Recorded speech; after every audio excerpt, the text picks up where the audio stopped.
Os motores de popa vão mudar completamente. Será que isso ainda vai acontecer igual acontece no mundo dos carros? Será que os motores vão mudar suas concepções? Então bora dar uma olhada. Então, amigo da Basta, muita gente me questiona essa questão principalmente por conta do consumo e tecnologia embarcada nos motores. Porque se hoje a gente pegar, a gente tem motores de entrada, na maioria dos carros, motores injeção direta utilizando turbo, ou seja, motores de bloco menor, com uma potência que, comparado antigamente, bem elevada, né? Motores 1.0 tradicionais aspirados antigamente rendiam 70 HP, hoje a gente tem motores rendendo mais de 70, chegando a 80 HP, mesmo sendo aspirados somente com melhorias de tecnologia. E a gente tem motores 1.0 turbo com injeção direta que chega a 130 HP e tem uma boa eficiência de consumo. A gente está falando de motores que fazem mais de 11, 12 na cidade, na estrada, coisa que chega a 15, 16 por litro. Isso, levando em consideração a potência do motor, é muita coisa. Antigamente, o motor para ter essa potência era 1.8, 1.6, 2.0. E isso que aconteceu no mundo dos carros, geralmente é o que acontece posteriormente no nosso mundo naval. Até porque a gente tem um mundo gigantesco, sim, temos embarcações que, diferente de um carro que hoje, que está começando a ter carro com mais de um motor, né? Motorização híbrida, com motor elétrico, às vezes um carro com mais de um motor elétrico. A gente estava lá em Miami, na Miami Boat Show, tanto que o carro alugado nosso era um carro com motor a combustão 2.5 e 2 motores elétricos. E isso vai chegar no nosso mundo naval? Bom, o mundo naval, ele aconteceu uma coisa interessante que não acontece geralmente em outros locais, que foi um meio que retrocesso tecnológico, mas foi um retrocesso por alguns fatores. Uma coisa que a gente tem que lembrar é que há pouco tempo atrás a gente tinha motores 2 tempos, beleza, mas eram 2 tempos com injeção direta, motores que a gente tinha, por exemplo, a ETEC utilizando solenoides por conta da injeção direta, e o Optimax tinha a questão do compressor, tudo mais, né? E a tecnologia da injeção direta, que é uma tecnologia que auxilia na eficiência dos combustíveis e tudo mais, ter uma perda menor, ou seja, ter um consumo melhor, foi quase que descartada depois dessas linhas 2 tempos de injeção direta e voltamos para os motores tradicionais. A gente também tinha, por exemplo, linha Verado, linha Yamaha, que eram motores 4 tempos de bloco menor, ou seja, motores que antes eram 3.0, 3.6, viram 4.2, 4.6, entendeu?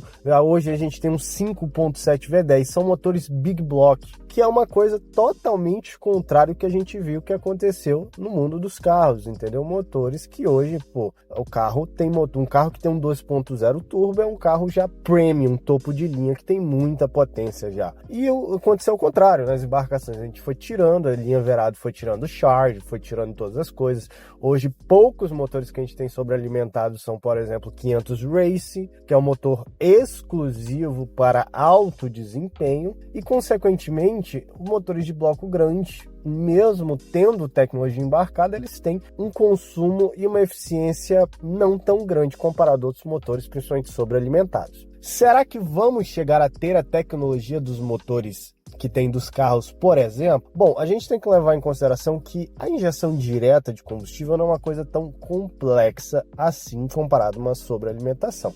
Sim, possivelmente possa se ter daqui a um tempo, né? Lógico, as empresas elas têm as cartas na manga. Elas não vão sair jogando todas as cartas na mesa se as outras empresas não jogam, né? Então, o time que tá ganhando não se mexe. Guarda as cartas na manga para os lançamentos e tudo mais. Hoje a gente tem o 450 Yamaha com injeção direta, mas tem toda a questão da pressurização, né? A gente precisa, geralmente, um veículo, a injeção direta, vem ligado a um turbo, uma sobrealimentação por conta da pressão, entendeu? Para ser pulverizado na cabeça do pistão.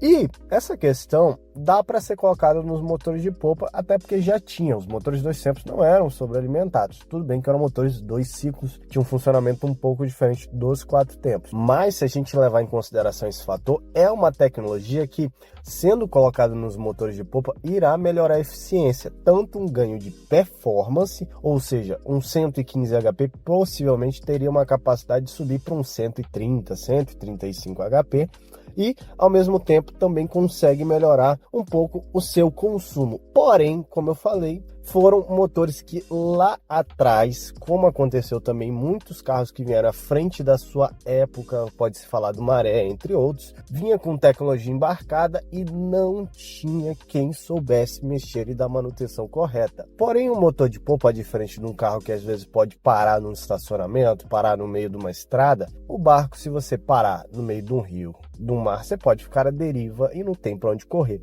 Então a segurança empregada no motor de polpa tem que ser muito mais elevada do que o motor de carro e uma moto. Então até esse emprego de uma tecnologia nova pode causar danos. E a injeção direta, todo mundo sabe que um dos fatores da injeção direta, um dos inimigos, é combustível e gasolina ruim. Que para nossa região brasileira, a gente sabe que vários carros já tem problema. Imagina um motor de polpa que tem uma taxa de trabalho muito mais elevada, trabalha no giro muito mais elevado, então possivelmente iria sofrer mais com combustível de baixa qualidade. Isso é uma coisa já óbvia. Mas lá para fora não, né? Lá para fora você tem condições de comprar 87, 89, 91 ou até mais octanagem de pureza altíssima a gasolina, né? O combustível que vai ser utilizado na embarcação, no motor de polpa. E aqui no Brasil você não tem tanto essa possibilidade. Então, olhando por esse lado, eles pensam muito no quesito de segurança. Com certeza, fazer testes de utilização de injeção direta e posteriormente a sobrealimentação, que sim, muita gente fica com medo porque a gente tem um trabalho muito alto. Muitas das vezes um charge e uma turbina, ele não trabalha na mesma rotação do motor, eles trabalham mais alto, mais elevado. Então você imagina um motor de carro que foi feito para trabalhar entre 2 e 3 mil RPM, um turbo, né, que tem muito torque, consequentemente por ter muito torque, né, até as medidas de hélice iriam modificar por conta dessa sobrealimentação. Então, muita gente se pensa nesse caso, né? É pensado nesse caso que a sobrealimentação ela pode quebrar por conta de um trabalho mais elevado. Sempre está trabalhando em alto giro, imagina. Enquanto um carro, a turbina está girando o dobro, o triplo que o carro está girando, mas está entre 2 e 3 mil muitas vezes. E quando você pula para um motor de polpa, a gente sabe que o trabalho dele é geralmente na casa acima dos 3. Quase ninguém navega 3.000 RPM, a não ser que você tenha um motor super sobrando na sua embarcação.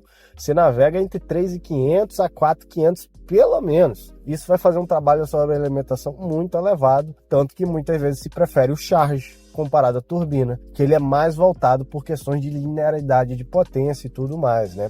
Então, possa ser que mude os motores de polpa? Acredito que sim, mas as empresas estão sempre lançando novidades, com novidades simples, né, no quesito mecânico, não tem grandes avanços de colocar tecnologias tão embarcadas assim. Os motores navais não necessitam de tanta tecnologia comparada a um carro, né? Então isso também faz o público no geral não pedir tanto essa melhoria, até porque o público quer que o motor não quebre. Quem não fala, eu prefiro um 40 2 tempos da Yamaha do que um 60, porque o 40 2 tempos da Yamaha não quebra, meu parceiro, entendeu? Então este pensamento de segurança é um pensamento que é levado muito em consideração, mas hoje eu não tenho dados e ideias ainda, né, de modelos que possam ser lançados, que foram me passados.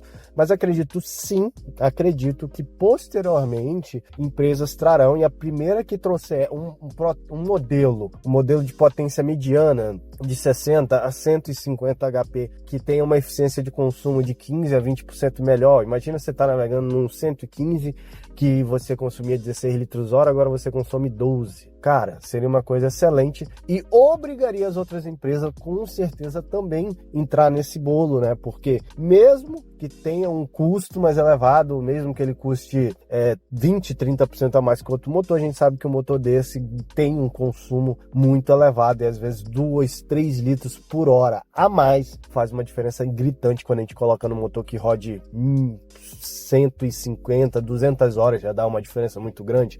Imagina um motor que rode 1000 horas, entendeu? Então um abração, esse vídeo que eu queria trazer para vocês falando um pouquinho disso. Acredito que tem tecnologia para ser embarcada.